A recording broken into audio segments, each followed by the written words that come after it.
What's going on, guys? We're back for another Battlefield 4 gameplay, and in today's video it's going to be all about the most powerful assault rifle in the game.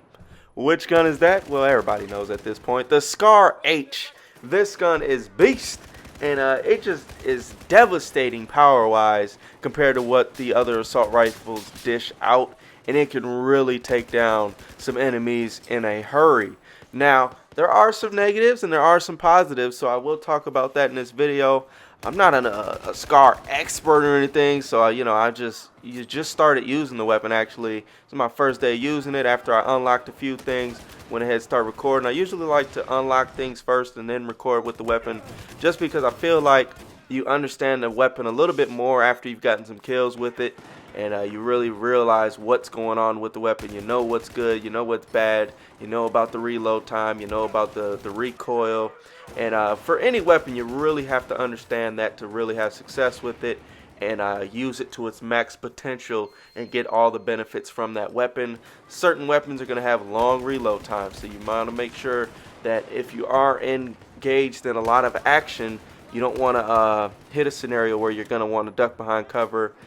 You're going to want to duck behind cover when you reload, whereas if you got a quick reload, you may be able to just, reload, hit the corner super quick, and come right back out, where another weapon, you need to really sit behind that corner and kind of just buy yourself some time before you get gunned down, or make sure you use your secondary. And, having a good secondary is always important as well, having something you're comfortable with and something that can really finish off your enemies, especially if they got only a little bit of health left.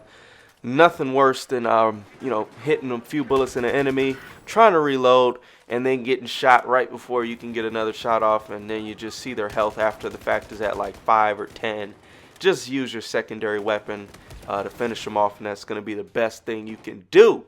So with the Scar H, what makes it special, I believe it has a 34 damage up close, and that's just pretty ridiculous compared to what the other assault rifles are. Now, the drawback to that, of course, is that you only have 20 bullets in a clip, and then you got one in the chamber, and the other assault rifles have 30 in the clip and one in the chamber. So basically a 10 bullet difference in clip size, and that is actually quite significant. That's about a third of the clip. It actually is a third of the clip, and that's quite drastic. So you got to get used to that. And what does that mean? If you only got 20, you really have to make every single bullet count. Now, I know you want to do this with every gun, but particularly with the Scar, you want to make every bullet count.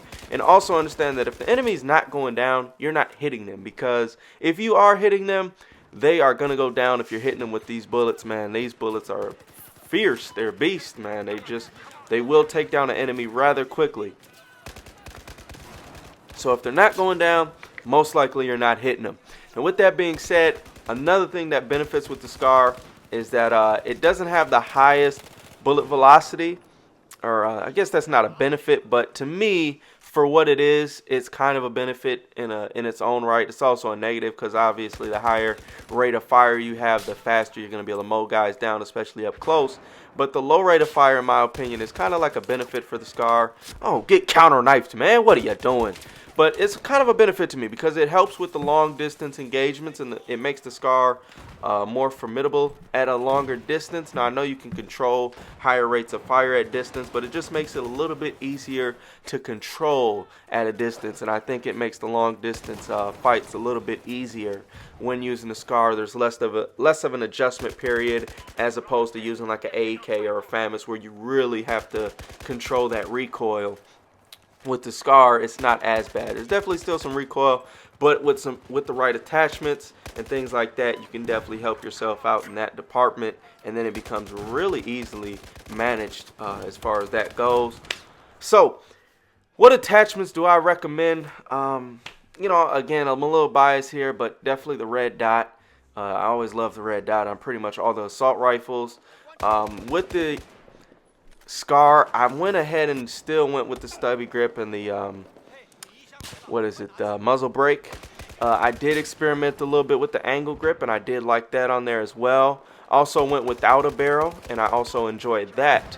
The heavy barrel, tried that out a little bit, and I did enjoy that. It was really nice for distance shots, but that added recoil did kind of suck a little bit.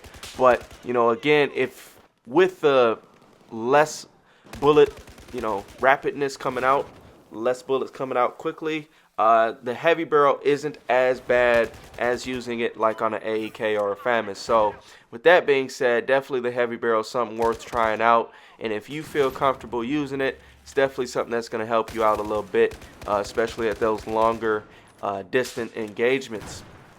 So if you have not tried out the Scar H, it's definitely a gun I'd recommend using. Now, some of the bad things again is that you seem to run out of bullets like really quickly. Like that third of a bullet clip, that third of a clip size less than the other assault rifles. For whatever reason, man, if you ever get on a decent kill streak, which a lot of the times you do with the assault class just because of the med kit, we talked about that in the Ace 23 video for New Year's, so I won't go back into details on that, but that med kit really does help save you a lot of the times and get you out of sticky situations, and it really will keep you alive a lot longer. And the longer you're alive, the more bullets you're going to run through after you're mowing through some enemies. Right here, we're getting some decent size shots right here. It's a decent size or a decent distance shot. Nothing crazy long, but decent distance enough where you just got to control, make sure you're hitting on the mark. And as I said again, if you are hitting, they are going to drop rather quickly. It does not take too long, regardless of the distance when you're using that Scar. Just make sure the bullets are hitting, especially if you get a headshot. It's going to be pretty much an instant KO after a couple bullets. They're definitely going to be going down. Right here, unable to revive my teammate. Every time I seem to try to revive somebody, I get killed, man. It's just so rough. But it's all good, man. Definitely reviving is going to be crucial, especially if you're playing deathmatch or squad deathmatch, in which your ticket count goes up or down based upon the deaths that your team takes. So every time you revive somebody, you're actually helping your team more than just helping him individually. You're helping your team in a multitude of ways. You're able to basically take away one of the tickets that they just earned. You're basically able to keep your teammate alive, who hopefully he'll be able to kill a few more enemies and get your ticket count up. And also, if you're rolling with some people and you're making a push on an enemy, a line of enemies, maybe it's like 3, 4, maybe 5 enemies, it's very difficult to do solo. Sometimes you can do it, but Battlefield is not the type of game where you're just going to outgun 4 guys, especially if they're all next to each other. It's not that type of shooter. I mean, yes, if you use cover and depending upon the scenario, if they all hit the corner at the right time or whatever, yes, you can mow down multiple enemies rather quickly. But a lot of the times, if you're playing against decent players, it's going to be difficult to basically just mow down 3, 4 guys, especially if they're all looking in your general area.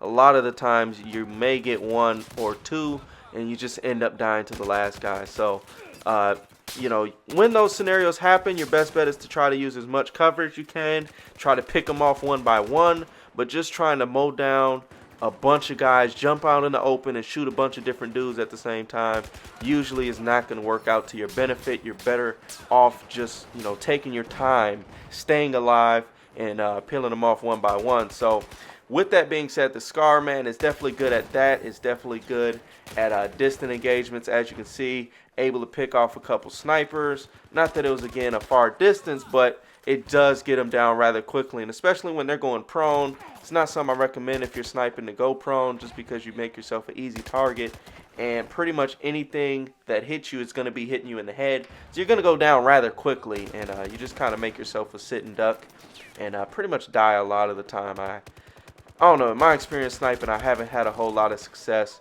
with going prone other than once in a while. So with that being said, man, definitely try out the Scar H. It's definitely a very nice weapon, definitely a lot of fun to use, and you can kill people rather quickly. And as long as you're hitting on the money, you're going to be good to go. As you can see here, man, it just carves through guys, doesn't take many bullets at all, and it's definitely a whole lot of fun to use. Now, as far as the assault class goes, I'll kind of go finish up on that. We already talked about the med kit, and we talked about the defibrillators a little bit in this match. Another benefit is just being able to freaking help your teammates by giving them health and help them by bringing them back. But also, you have the grenade launcher, which in my opinion is a real nice tool. So that's the kind of the last thing that I would say just gives it a real nice edge over the engineering class. Just the RPGs and things like that are more powerful, and as you can see here, it's about 8 enemies or so pushing right here. So I'm just kind of using the cover and trying to slow them down so they can't take that C objective over there. And just slowing them down like that can be the difference between a lot of points. You know, a 5-second, 10-second delay on them getting all those points is going to be crucial. And when it's a close match, when it comes down to 20, 30, 40 points in a domination round, those types of things can be huge. Even though you're going to end up dying, if you can take out a bunch of enemies and hold them off from capturing the flag, maybe your teammates will be able to run up and help you out. Maybe they won't be able to end up capturing that flag at all, or maybe they'll just be delayed in capturing that flag, and you can get a few more points for your team and delay your enemy from getting a few more points. So double benefit there of stalling your enemy from getting to a flag, basically just playing that defensive role and making sure you're good to go with your team. But that's going to wrap it up for this video, guys. Hopefully you enjoyed, had a lot of fun with the SCAR, and it's definitely a gun I recommend you checking out. And until the next time, we gone.